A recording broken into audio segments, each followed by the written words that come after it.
Masarap bang magluto ang inyong mga lola? Natatakam ba kayo sa mga inihain nilang ulam, lalo na ang karne? Magandang araw, Kuya Bari. Nais ko lamang pong ibahagi itong aking kwento patungkol sa mga masasarap na putahing iniluluto po ng aking lola.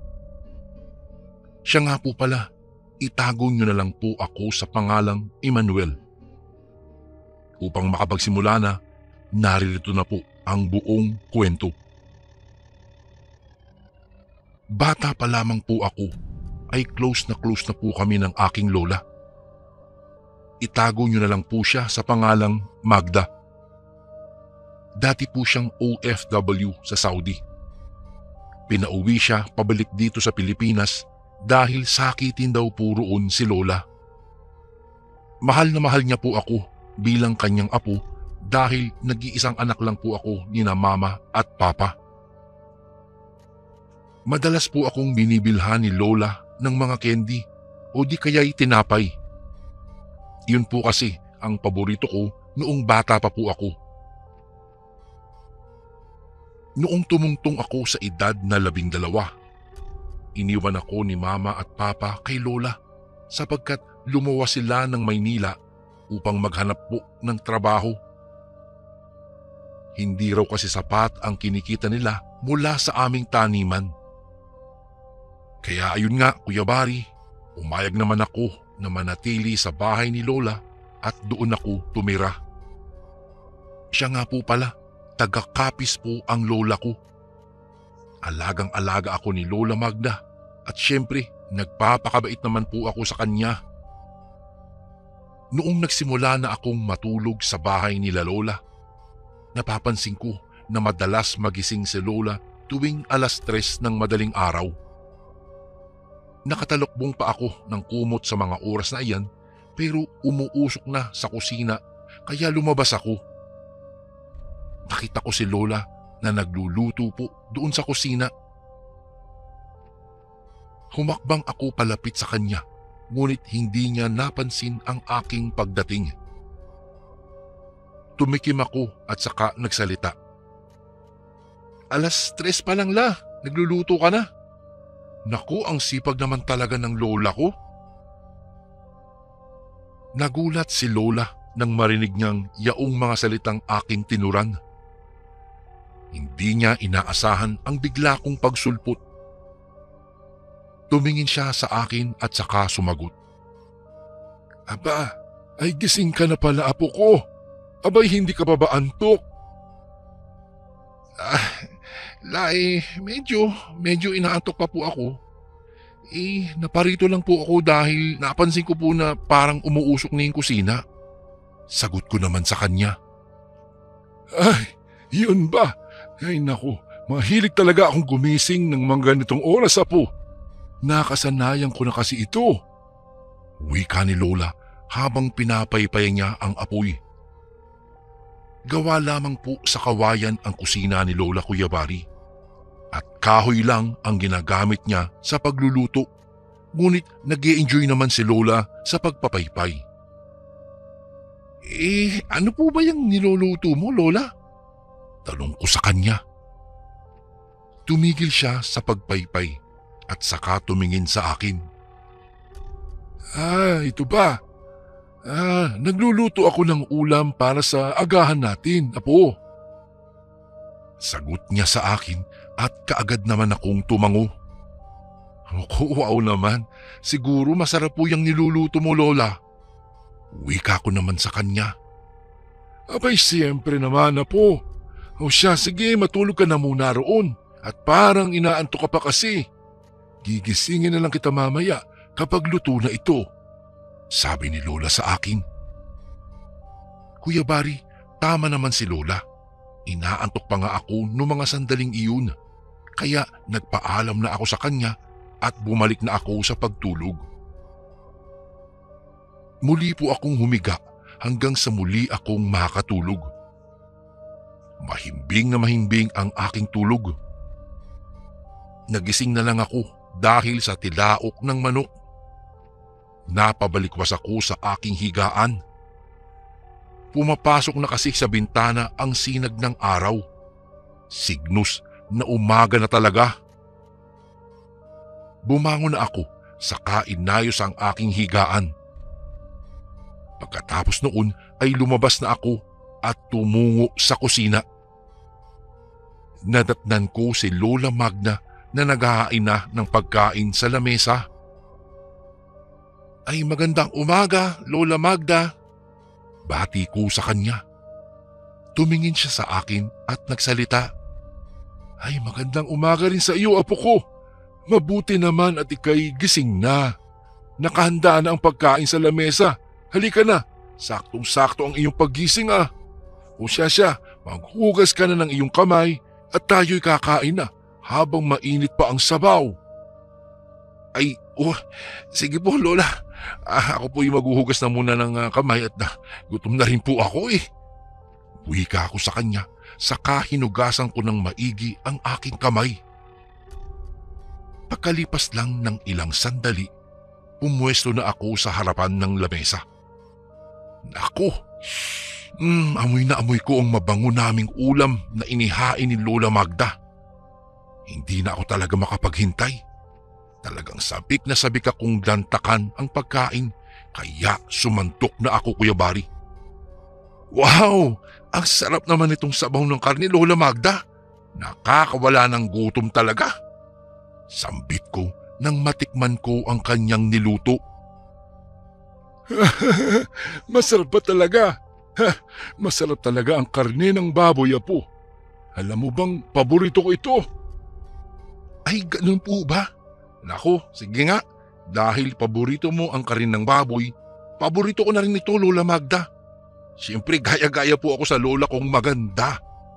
Wika ko sa kanya, saka ngumiti naman si Lola. Ay, talaga itong apo ko. Binola pa ako. O siya, sige na. Damihan mo na lang ang iyong pagkain at para tumaba ka. Wika ni Lola sa akin. Kuya Bari, payat kasi ako at kahit anong kain ko talaga, napapansin ko na parang hindi naman ako tumataba. Nagpatuloy kami ni Lola sa paglalantak ng pagkain. Sarap na sarap talaga ako. Hindi ko akalaing may tinatago palang talento si Lola pagdating sa pagluluto. Tumatagaktak pa ang aking pawis habang humihigop ako ng mainit na sabaw. Masyadong naparami ang aking kain dahil ganado ako. Mga karni palagi ang inilulutong ulam ni Lola Magda, Kuya Bari. Pero hindi naman po ako nagsasawa sapagkat masarap naman magluto talaga itong si Lola ko. Isang araw, tumawag sa amin si Mama. Nasa Maynila na siya noong mga panahong iyon. Sinabi niya kay Lola Magda na kukunin na raw niya ako at doon na ako mag-aaral sa Maynila. Mas mabuti raw iyon nang maalagaan din nila ako. Siyempre, mahal na mahal naman ako ng mga magulang ko. Dahil sa kagustuhan ng mga magulang ko na kunin nila ako sa kapis, walang nagawa si Lola Magda kung hindi ang pumayag na lamang. Pagkalipas ng 3 araw, nagpadala na si Mama para sa aking pamasahe pabalik ng Maynila. Hinatid ako ni Lola sa pier dahil wala pa akong kaalam-alam kung papaano magbiyahe ng mag-isa. O apo ko, mag-iingat ka ha. Pagbutihin mo ang iyong pag-aaral doon sa Maynila. Huwag kang matakot dahil nag-aabang naman ang mama mo at saka ang papa mo rin doon sa kabilang daungan. Wika ni Lola sa akin habang nakatingin ako sa mga naggagandahang bapor. Ay opo naman Lola. Ay naku, mag-aaral po talaga ako ng mabuti para magkaroon ng magandang kinabukasan. Ikaw din la, mag-iingat ka palagi ha. Naku, mamimiss kita Lola Magda. Mamimiss ko po talaga ang mga masasarap mong luto. Sabi ko naman sa kanya at saka niyakap ko siya ng mahigpit. Nang kumalas ako mula sa mahigpit na pagkakayakap ko, natanaw ko sa mukha ni Lola ang lungkot Kaya tinanong ko siya, "Lola, bakit parang malungkot po kayo? Ang lungkot naman ng mukha mo. May problema ka ba?" "Ay, wala. Wala naman akong problema, Apo. Alam mo, nalulungkot lamang ako kasi maraming taon pa ang dadaan bago tayo muling magkikita." Sagot ni Lola sa akin. Sa totoo lang, Kuya Bari, nalulungkot din naman ako noong mga oras na iyon. Nasanay kasi ako na palagi kong kasama si Lola at natitiyak ko na mamimiss ko talaga siya. Ay nako, Lola, huwag kang mag-alala. Mabilis lang nalilipas ang panahon. Naku, parang kidlat lang yan. Magkikita tayo ulit, Lola. Promise. Sabi ko sa kanya at muli niya akong niyakap. Matapos ang malungkot na eksenang iyon ay sumampa na ako sa bapor. Kinawayan ko si Lola Magda habang humahakbang ako papalayo sa kanyang kinatatayuan. Noong makarating na ako sa daungan ng barko, niyakap ako ni na Mama at Papa. Namangha ako sa ganda ng Maynila. Dumiretso kami sa bahay na inuupahan nila. Nagugutom na ako kaya naghanda si Mama para sa aming hapunan. "O siya, halina kayo at maghahapunan na tayo," wika ng aking ina. Nakahanda na, Kuya Bari, ang pagkain namin sa mesa. Bunsod ng labis na pagkagutom ay hindi na ako nagpaligoy-ligoy pa.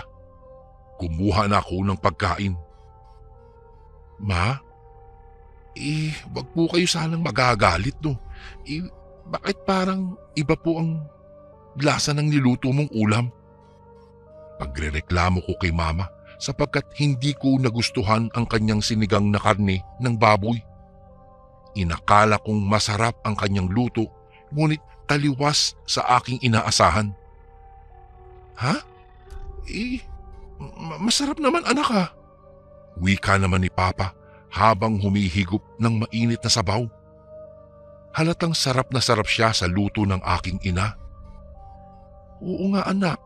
Ikaw naman, sarap na sarap nga ang papa mo sa aking luto, o tignan mo."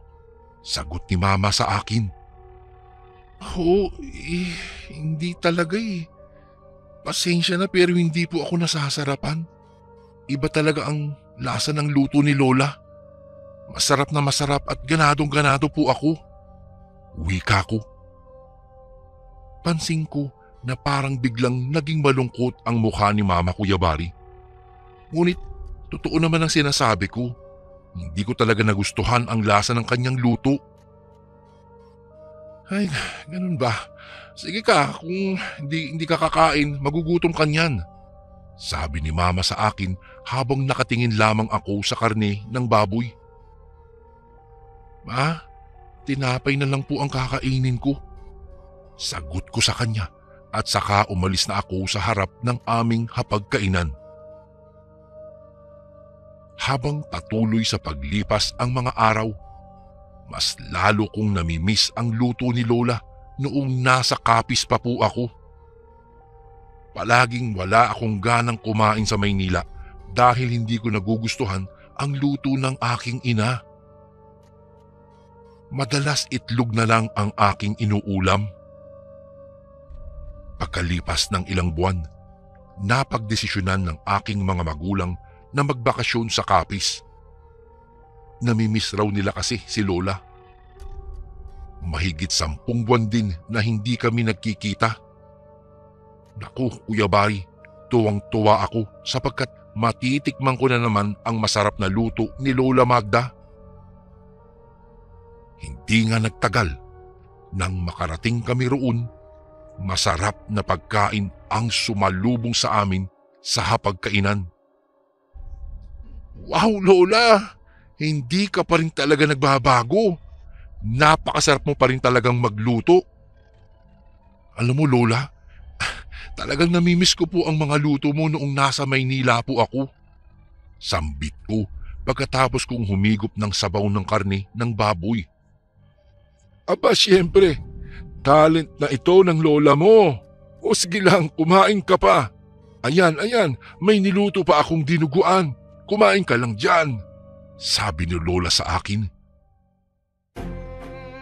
Bago ko po ipagpatuloy ang kwentong ito ay may request sana ako sa iyo kasundo. Isang pindot lang ito kasundo sa subscribe button namin. Malaking tulong po ito sa amin kasundo upang mapagpatuloy pa namin ang mas marami pang magagandang kwento. Salamat sa pag-subscribe mo, bagong kasundo. Kasama rin namin sina Mama at Papa sa hapagkainan. Hindi ko na pinatagal pa, Kuya Bari. Kumuha ako ng dinuguan at talagang sarap na sarap ako. Habang ngumunguya po ako, napansin ko na parang may nakain akong matigas na bagay. Kaagad ko itong nailuwa at laking gulat ko nang mapagtanto ko na parang kuko iyon. Ngunit hindi ito kuko ng baboy. Pinagmasdan kong mabuti at kumurap-kurap pa ako. Hindi talaga ako maaring magkamali. Kuko ito ng tao. Napatingin ako sa aking Lola Magda. La, bakit po may kuko ng tao dito? Itong dinuguan mo. Tanong ko sa kanya. Napatigil sa pagsubo ang aking mga magulang at napatingin sila sa akin. Yan ba kasi naku, pasensya ka na. Baka naputol kasi ang kuko ko kanina. Baka aksidente akong naihalo ko yan sa dinuguan. Sagot ni Lola naman sa akin. Matapos niyang sabihin iyon ay tinignan ko ang mga daliri ni Lola. Napakulot lang ang aking noo. Lola, kumpleto naman yung mga kuko mo sabi ko sa kanya. Dahil sa aking itinuran, hindi nakapagsalita si Lola Magda. Maging sila Mama at Papa ay parang napatigil din at nandiri rin sa dinuguan. Buong kuko talaga ng tao ang nakikita ko at malabong mangyari na aksidente lamang iyon. Pumunta ako sa kusina at saka napaduwal. Nagsuka ako sa aking nakita talaga, Kuya Bari. Habang ako'y nasa kusina, isang box ang aking natanaw. Tila nilalangaw iyon at napakalansa ng amoy. Bukod pa doon, may kasulaso-lasok na amoy na nanggagaling pa dito. Hindi ko alam kung anong pumasok sa isip ko, ngunit hindi ako nagdalawang isip na buksan iyon. Napasigaw ako nang makita ko ang laman ng box na yun. 2 ulo ng tao at mga lamang loob ang bumungad sa aking mga mata. Anak, bakit ka sumigaw? Tanong ni Mama sa akin nang lapitan niya ako sa kusina. Sumunod din ang aking ama at lola. Apo, bakit mo binuksan ang box na yan? Kailan ka pa natutong mga elam, Emmanuel? Galit na tanong ni Lola sa akin. Tila nagbabanta ang tono ng kanyang boses. Wala nang takas si Lola. Nakita na ni Mama at Papa ang laman ng box na yun. Nay, anong ibig pong sabihin nito? Tanong ni Papa sa kanya. Nangilid ang mga luha ni Lola habang nakatingin ito sa aking ama. Oo nga, inay. Ano po ang ibig sabihin nito? Wika din ng aking ina. Napatingin si Lola sa aking ina at nagsalita ito. Anak, patawarin niyo ako. Matagal ko nang inililihim at tanging ako lamang ang may alam nito. Anak, isa akong aswang. Nanginginig at naiiyak na wika ng aking lola. Dahil doon ay napaatras kaming tatlo at hindi alam ang gagawin. May isang Pinay ang nagsalin sa akin ng kanyang mutya noong ako ay nasa Saudi pa lamang. Simula noon ay naging agresibo na ako at hinahanap-hanap ko ang lasa ng karne ng tao. Dagdag na wika pa ni Lola. Sobrang nagulat talaga ang aking ina sa kanyang mga nalaman. Simula kasi bata siya, wala siyang kaalam-alam na aswang pala ang kanyang ina, si Lola Magda. Ang ibig mong sabihin, ikaw ang may kagagawa ng mga taong nawawala rito sa ating lugar? Tanong ng aking ina. Matagal na panahon na rin kasi mula nang umusbong ang mga bali-balita na may mga nawawala raw ng mga tao sa aming lugar sa tuwing kakagat ang dilim. Walang bakas na nakapagpatunay kung nasaan sila o bakit bigla na lamang silang naglalaho. Wala nang nagawa si Lola Magda kung hindi ang umamin.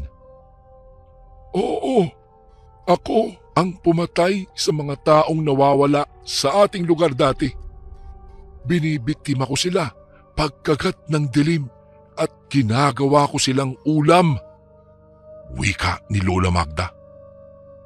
Halos gumuho ang aming mundo. Gulat na gulat kami sa aming natuklasan. Inay, karne ng tao ang pinapaulam mo sa amin? Tama ba, Inay? Tanong ni Mama. Patawarin mo ako, anak. Oo, karne lang ng tao ang kaya kong ipaulam ko sa inyo dahil wala naman akong magandang trabaho. Sagot naman ni Lola sa kanya. Dahil sa tinuran ng aking lola, hindi na kinaya ng aking ina ang galit na umaalab sa loob ng kanyang dibdib. Nagwawala siya sa bahay ni Lola. Mabuti na lamang at wala kaming kapitbahay. Walang nakakarinig at walang ibang nakakaalam sa mga nagaganap sa loob ng bahay ni Lola. Mula noon, hindi na ako lumalapit pa kay Lola Magda. Napapansin ko, Kuya Bari, na tila araw-araw siyang galit na galit sa akin sapagkat ako ang dahilan kung bakit natuklasan ng aking ina na siya'y isang aswang. Katakot-takot na matatalas na mga tingin na laging ipinupukol sa akin ni Lola. Ang klase ng tingin na mayroong nakatagong kahulugan. Hindi na tuloy ako makatitig pa at makatingin sa kanya. Dahil doon, bumalik kami nila Mama at Papa sa Maynila. Hindi naming magawang saktan si Lola sapagkat kahit siya ay isang aswang, anak pa rin niya si Mama at apo pa rin niya ako. Hindi maganda ang naging papamaalam namin sa bahay na iyon. Walang nagsasalita at kami umalis na lamang ng nakayuko. Magkahalong pangamba at takot naman ang nararamdaman ko na mga sandaling iyon, Kuya Bari. Lumayo kami kay Lola at nanatiling lihim ang tungkol sa kanyang pagkatao. Bukod sa amin, wala nang iba pang nakaalam na ang mga masasarap na putahing inihahanda ng aking Lola Magda ay karni pala ng tao. Kung kayo ang nasa aking sitwasyon, magagawa ba ninyong ipahamak ang inyong lolang aswang kung gayong marami na kayong pinagsamahan? Ang pangyayaring iyon ay nagdulot sa amin ng maraming katanungan sa buhay.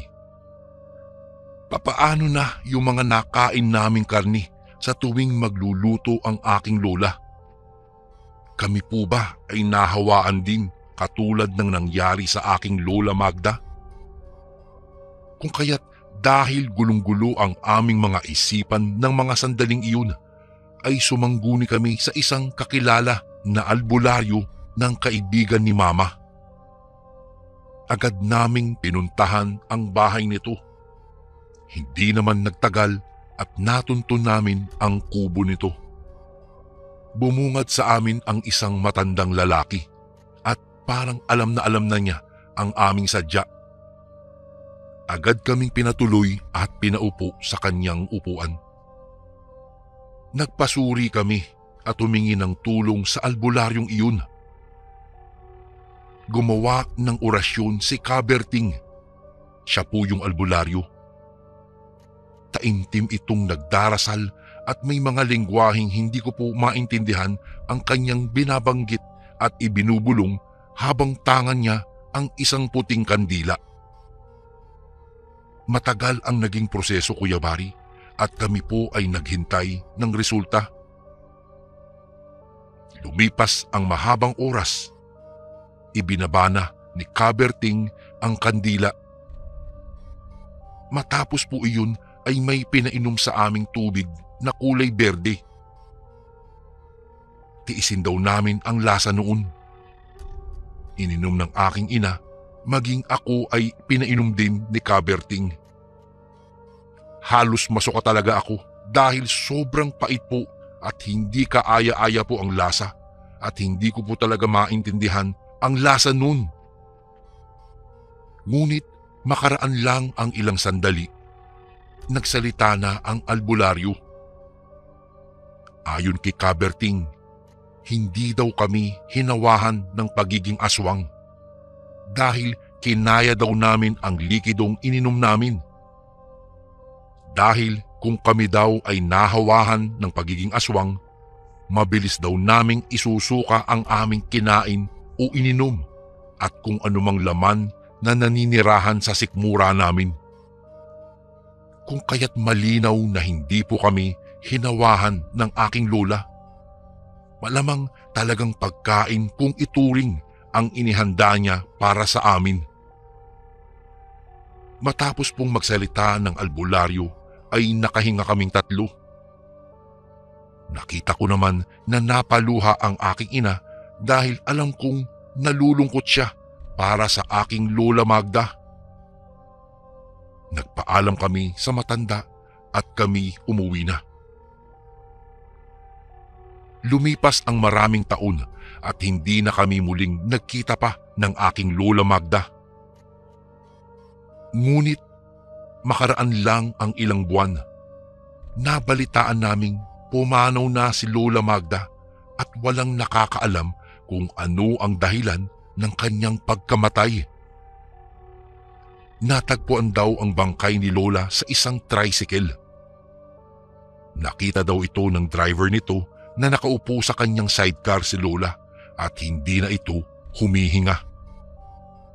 Hindi na rin naming nagawang puntahan pa ang aking lola dahil napagdesisyonan ng aking ina na hindi kami pupunta. Baka daw magkaroon pa ng dahilan upang mabuko at matuklasan ang lihim ng aking lola. Kung kaya't malungkot man ay ipinagdasal na lang namin ang kanyang kaluluwa.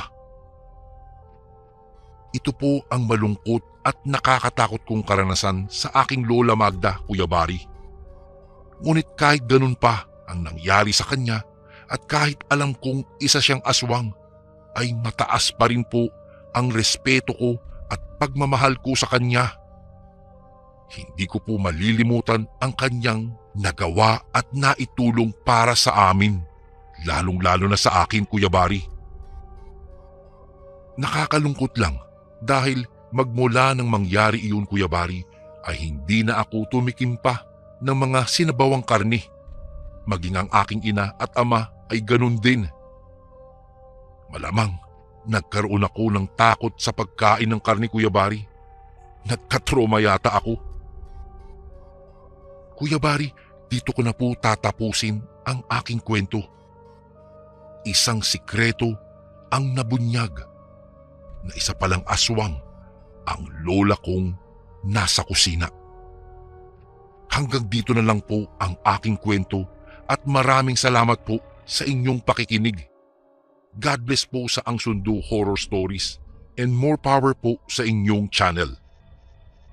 Lubos na gumagalang, Emmanuel.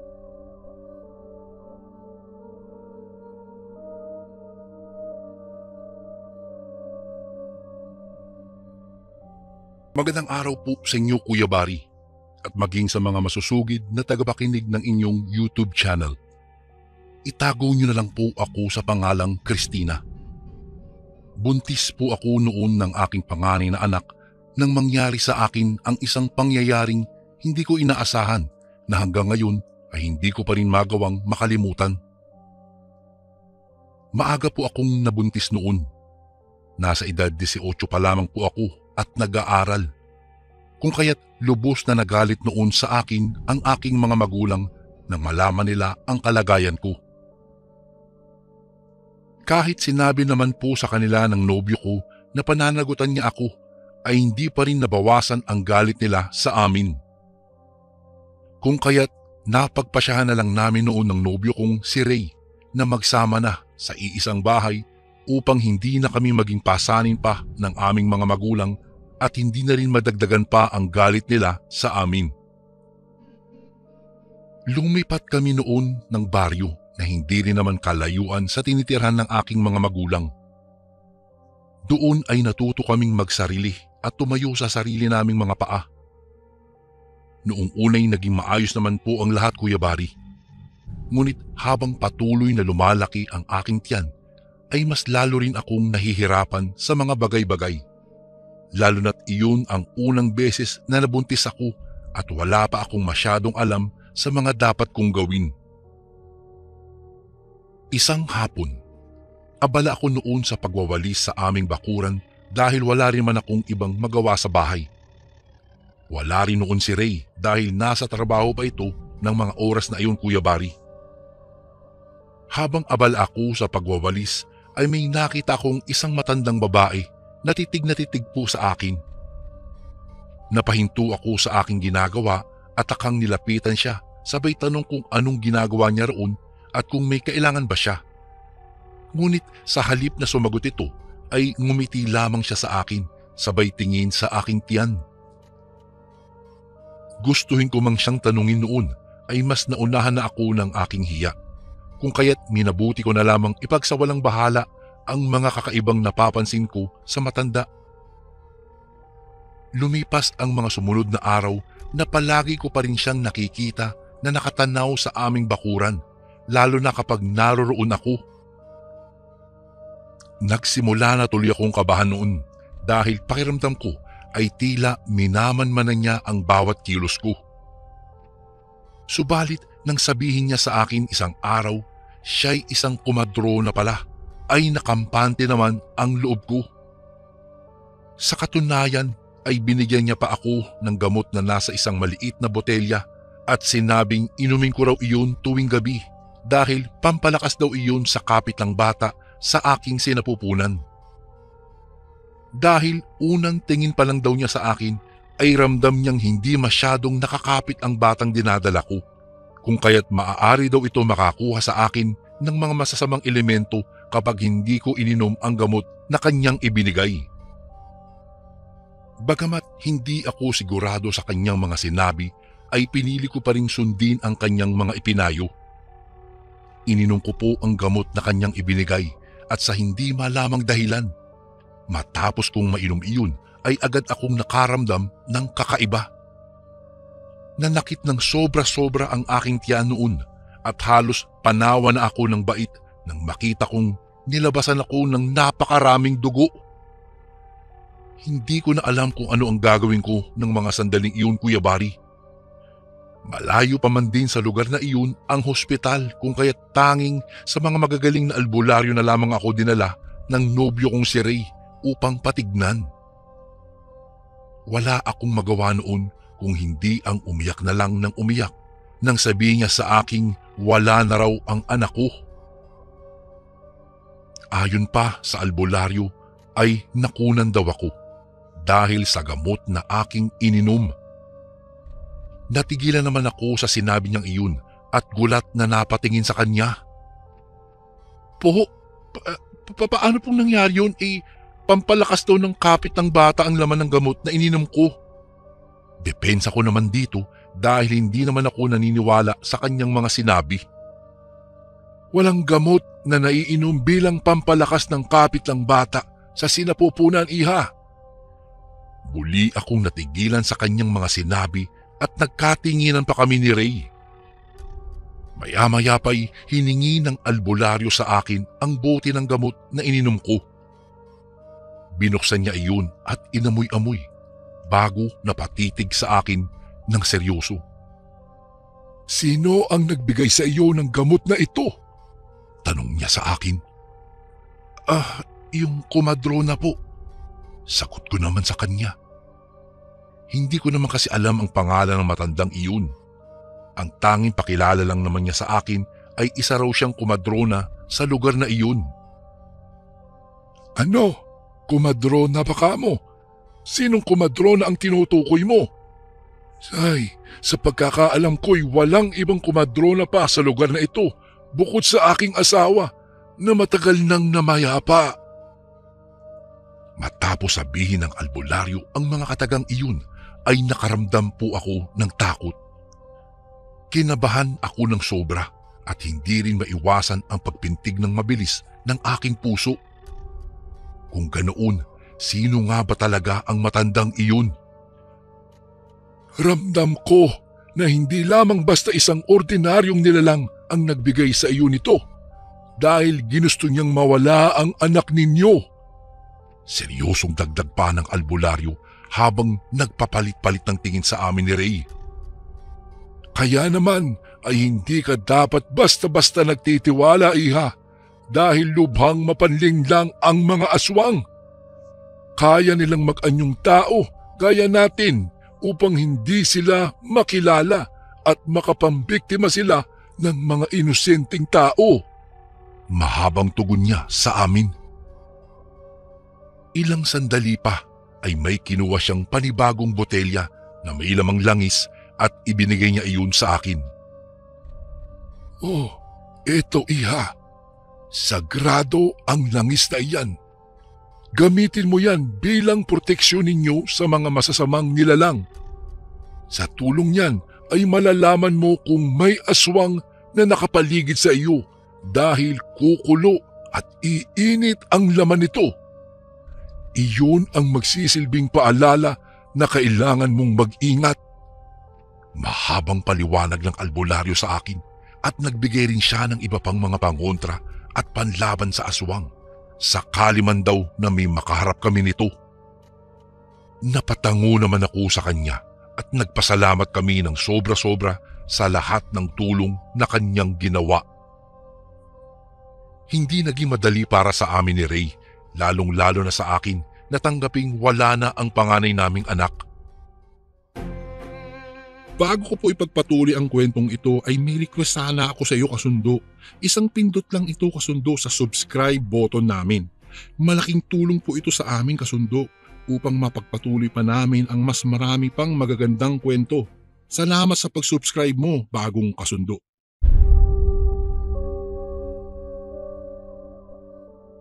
Sa isang iglap lang ay kinuha siya sa amin dahil lamang sa naniwala ako sa ipinayo ng isang taong hindi ko naman lubos na mapagkakatiwalaan at hangad lamang pala sa amin ay kapahamakan.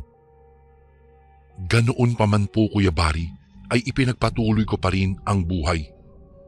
Alam ko naman kasing hindi porket nawala na kami ng anak noon ay hihinto na ang lahat.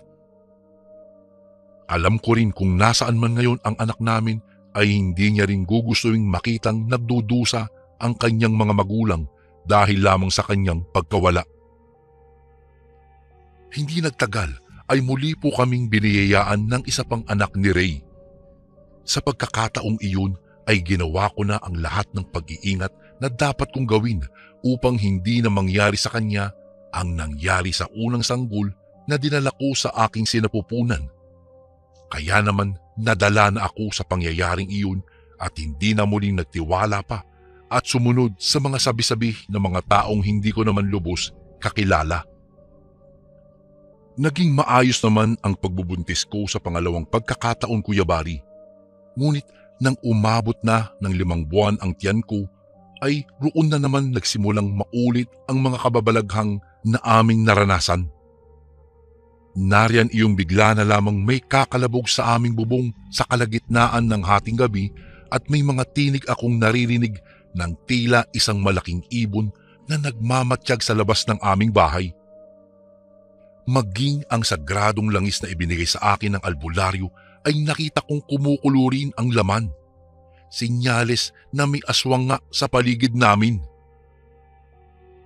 Ngunit hindi naman kami masyadong nabahala roon dahil sinisiguro naman naming may proteksyon ang bawat sulok ng aming bahay upang hindi makapasok ang mga masasamang nilalang na may balak na masama sa amin at lalong-lalo na sa sanggol na aking dinadala.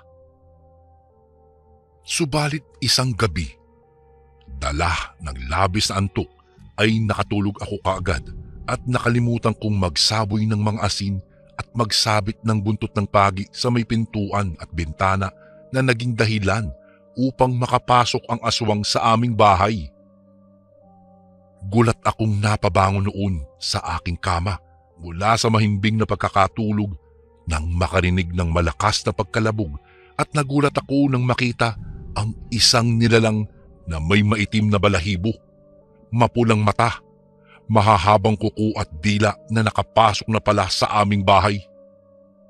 Sobrang nakakatakot ang kanyang itsura, Kuya Bari, lalo na ang kanyang bunganga na tila handa na akong sunggaban ng mga sandaling iyon. Hawak ang aking tiyan ay napapikit na lamang ako noon dahil wala na akong ibang maisip na gawin kung hindi ihanda na lamang ang aking sarili sa kanyang pag-atake. Akmang susugod na ito ay bigla na lang po akong napapikit. Nang idilat ko ang aking mga mata ay nakita kong pinagtataga ni Ray ang nilalang hanggang sa ito ay humandusay sa sahig. Umangil ng napakalakas ang nilalang at hindi ko alam ang aking gagawin dahil sa takot. Bahagya akong napaatras at si Ray naman ay patuloy pa rin ang pagtagpas at pagtaga sa nasabing nilalang. Noong masiguro ni Ray na walang buhay na ang nilalang na iyon, ay hinilan niya ito palabas ng bahay. Matapos ang pangyayaring iyon, ay napayakap na lamang po ako sa aking nobyo dahil buong akala ko talaga noon ay katapusan na namin. Mabuti na lamang at sakto ang kanyang dating kung kaya't nagawa niyang maunahan ang aswang sa pag-atake bago pa man kami ang kanyang biktimahin. Matapos po ang gabing iyon ay nagpasya po kami ng aking nobyo na lumipat na lamang sa ibang probinsya dahil napagtanto naming hindi naligtas ang lugar na iyon para sa amin. Ayoko po kasi talagang dumating ulit ang araw na mawala sa amin ang isa pang anak namin bago kami tuluyang matauhan. Ngunit bago pa kami tuluyang makaalis sa lugar na iyon, ay dumating na naman ang isang kababalaghan sa aming buhay. Isang malamig na gabi. Habang kami ay naghahapunan ng aking nobyong si Ray, ay masaya kaming nagkukwentuhan. Matapos naming kumain, ay napagpasyahan niyang magpalit ng damit na pangtulog daw. Sa pagpasok sa silid ni Ray, ay napansin niya ang bote ng langis at napatitig siya dito at kinabahan siya. Nakita niya kasing kumukulo ito. Dali-dali niyang kinuha ang bote at ipinakita ito sa akin, Kuya Bari. Kinabahan kami pareho ng mga sandaling iyon dahil alam naming may masamang mangyayari. Maya-maya ay nakarinig na kami ng huni ng tiktik. Alam naming dalawa na may aswang na umaaligid na naman sa aming tahanan. Kinuha kaagad ni Ray ang kanyang itak at naghanda. Iba ang pakiramdam namin sa pagkakataong ito, Kuya Bari, dahil parang malakas ang presensya ng nilalang na ito. Maya-maya ay nakita na lang namin na binutas na ng nilalang ang gilid ng pintuan at bumungad sa amin ang nakakatakot nitong mukha. Mabilis niyang nabutas dahil gawa lang sa sawali at kawayan ng aming pintuan at madaling nakapasok ang nilalang.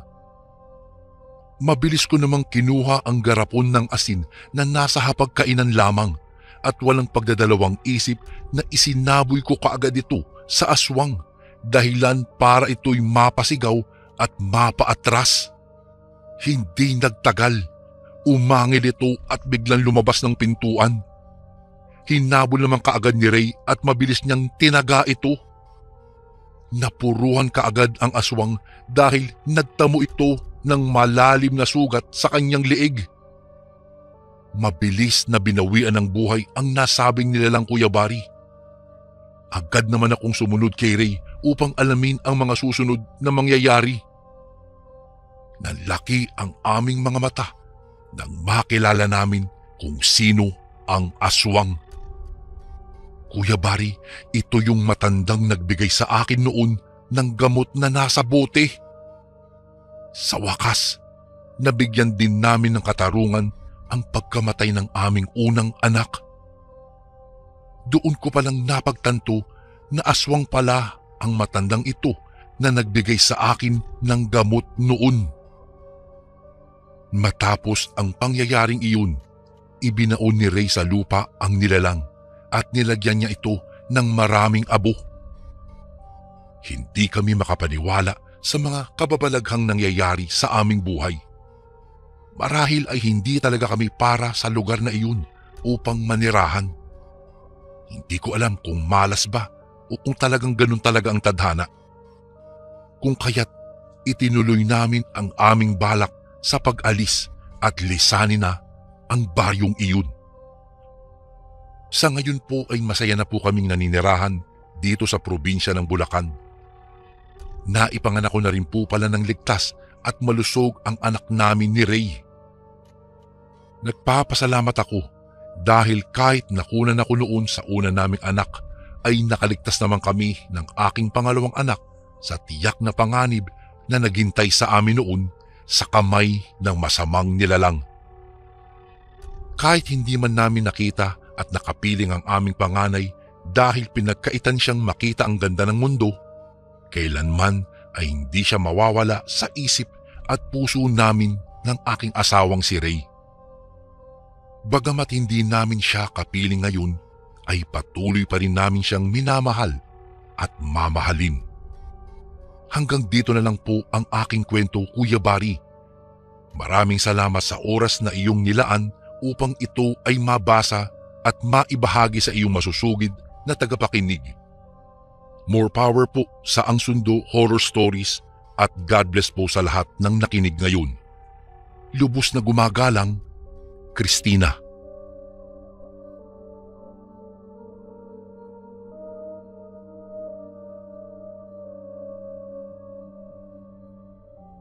Magandang araw po, Kuya Bari. Isa po ako sa tagapakinig ng inyong channel. Nais ko rin po sanang ibahagi sa inyo ang kwentong aswang na naranasan ng aking lola noon. Isinalaysay niya po sa akin ito nang makita niyang nakikinig ako sa inyong channel. Itago niyo na lang po ako sa pangalang Anding. Ang kwento po ng aking lola Teodora ay tungkol sa nangyari sa kanya nang minsan siyang nasundan ng aswang. Ayon kay Lola, nasa high school pa lang siya noon. Medyo may kalayuan ang paaralan niya mula sa kanilang bahay. May mga kasamahan naman si Lola Teodora sa tuwing umuuwi siya, subalit ng mga panahong iyon ay siya lamang mag-isa ang umuwi.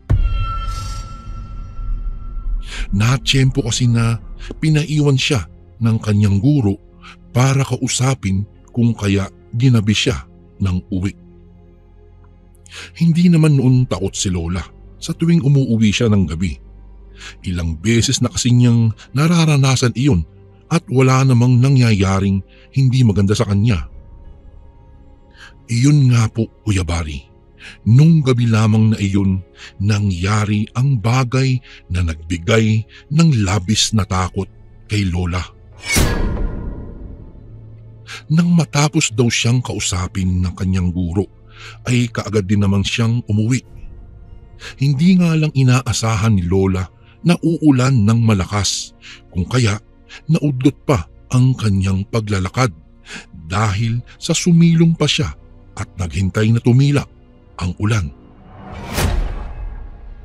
Humigit kumulang 20 minutos rin ang itinagal ng ulan, kung kaya ganoon din katagal na naghintay ang aking lola. Nang tumila na ay nagpatuloy na siya sa kanyang paglalakad. Hindi na nag-abala pang sumakay ng tricycle si Lola dahil nagtitipid kasi siya ng pera. May pinaglalaanan kasi siya sa natitira niyang baon kung kaya nilakad na lamang niya ang pauwi papunta sa bahay. Kampante naman si Lola na makakauwi siya ng ligtas sa kanilang bahay. Patuloy lang siya sa kanyang paglalakad hanggang sa malapit na niyang madaanan ang isang abandonadong bahay. Hindi naman takot si Lola Teodora kung kaya diretso lamang ang kanyang paglalakad. Nang nasa tapat na siya ng abandonadong bahay, ay nakarinig daw si Lola Teodora ng mga paghalinghing. Nakaramdam ng takot si Lola dahil sa kanyang narinig, kung kaya dali-dali siyang naglakad. Hindi raw siya lumingon pa at ipinagpatuloy ang mabilis nitong paglalakad.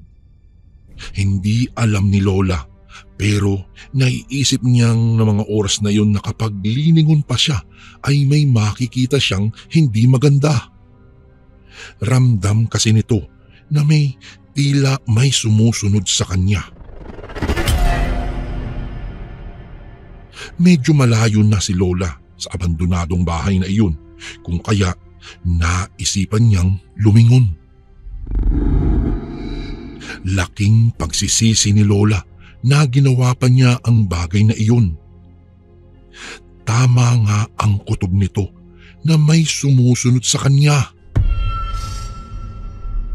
Ang ipinagtataka ni Lola noon ay kung sino iyon. Hindi naman niya maaninag ang mukha ng sumusunod sa kanya dahil madilim ang paligid. Hindi sapat ang ilaw na nagmula sa maliwanag na buwan para masipat niya ito. Dahil doon ay hindi nagdalawang isip si Lola na tumakbo. Dinig na dinig ni Lola ang tibok ng kanyang puso. Nagsisimula na ring mag-unahan ang kanyang mga pawis sa kanyang muka. Patuloy lang siya sa pagtakbo hanggang sa may narinig siyang paghuni ng tiktik. Bago ko po ipagpatuloy ang kwentong ito ay may request sana ako sa iyo kasundo. Isang pindot lang ito kasundo sa subscribe button namin. Malaking tulong po ito sa amin kasundo upang mapagpatuloy pa namin ang mas marami pang magagandang kwento. Salamat sa pag-subscribe mo, bagong kasundo. Napamura na noon si Lola dahil sa mga nangyayari sa kanya. Paulit-ulit nitong ibinubulong sa kanyang sarili na malapit na siyang makauwi. Hindi lang maintindihan ni Lola kung bakit tila bigla na lamang humaba ang daan na kanyang tatakbuhin para lamang makauwi. Gayong noon, hindi siya nakakaranas ng ganoong bagay ay mabilis naman niyang nararating ang kanilang bahay. Napailing din si Lola dahil kahit anong bilis ng kanyang pagtakbo ay hindi siya umaalis sa kanyang kinatatayuan. Wala nang nagawa si Lola kung hindi ang pumikit at manalangin na lamang. Nang matapos siyang manalangin ay napamulat siya ng kanyang mga mata. Napalingon rin siya sa kanyang likuran at laking pasasalamat nito dahil nawala ang sumusunod sa kanya. Tumigil sa pagtakbo si Lola at nagpahinga na muna. Hinihingal pa siya ng mga sandaling iyon. Muli siyang lumingon sa kanyang likuran at talagang wala na nga ang sumusunod sa kanya. Dahil doon ay napagpasyahan nitong maglakad na lamang. Malapit na rin naman siya sa kanilang bahay noon. Walang ano-ano ay bigla na lang ulit nakarinig ang lola ko ng paghuni ng tiktik. Sa pagkakataong iyon ay muling napalingon si Lola Teodora sa kanyang likuran at halos manginig ang kanyang katawan sa kanyang nakita. May nakatayo na roon at alam ni Lola na iyon ang sumusunod sa kanya. Sa pag-aakalang hindi na siya sinusundan ay nagkamali pala siya.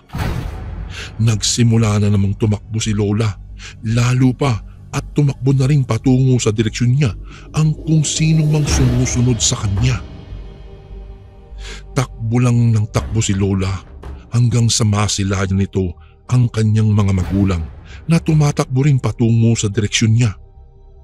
Sumisigaw pa nga ang mga ito, subalit hindi maintindihan ni Lola dahil mas naririnig niya ang mabilis na pagtibok ng kanyang puso. Ilang hakbang na lamang ay mararating na niya ang kanyang mga magulang at nang marating na niya ang mga ito ay bigla na lamang siyang natumba. Dumire-diretso naman ang kanyang ama sa pagtakbo patungo sa sumusunod sa kanya. Nang tingnan daw ni Lola ang kanyang ama na sasalubungin ang sumusunod sa kanya, ay laking gulat ni Lola dahil nag-ibang anyo na iyon. Naging isang kalabaw iyon, subalit pansin ang kumikinang na bagay sa kanyang liig. Nanlaki na naman ang mga mata ni Lola nang sinugod nito ang kanyang ama. Mabuti na lang at nakailag ang ama nito kung kaya hindi siya nasagi ng sungay ng kalabaw. Ilang sandali pa ay muling sinugod ng kalabaw ang ama nito, subalit muli itong nakailag. Dire-diretso na rin ang naging pagtakbo ng kalabaw palayo sa kanilang tatlo.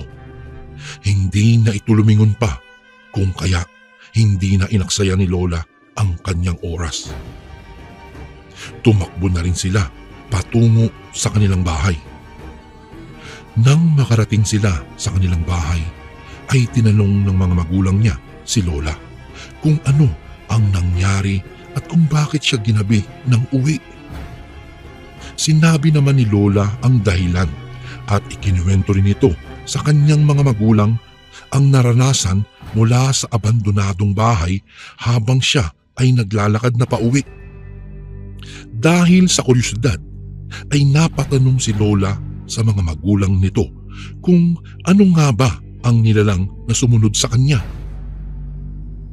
Walang pagdadalawang isip na sinabi ng kanyang mga magulang na aswang ang nilalang na iyon. Ayon kay Lola, isa pang sinabi sa kanya ng kanyang ama tungkol sa mga aswang na kayang magbago ng anyo sa iba't ibang uri ng hayop ay may palatandaan ang mga ito.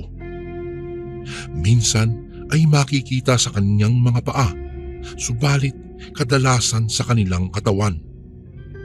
Pinagsabihan pa siya ng kanyang ama na sa susunod kung may makita man siyang ganoon at alam niyang iba ang kanyang kutob ay huwag siyang magdadalawang isip na gumawa ng hakbang para masigurado kung aswang nga o hindi ang isang hayop.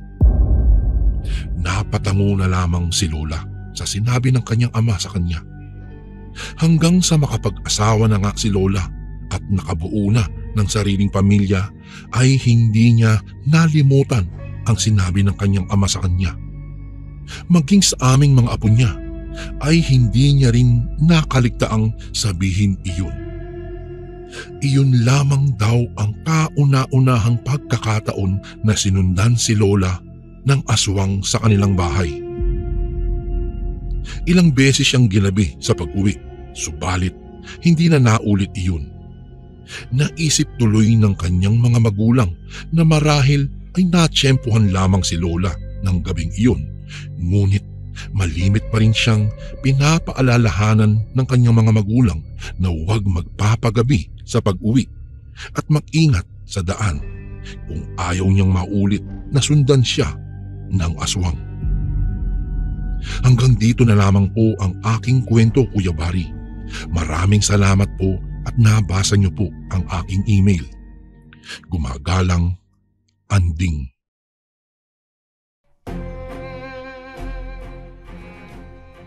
And again, maraming salamat po mga kasundo. Don't forget to subscribe and i-click nyo lang po yung bell na button para updated po kayo sa mga upcoming videos namin na paparating.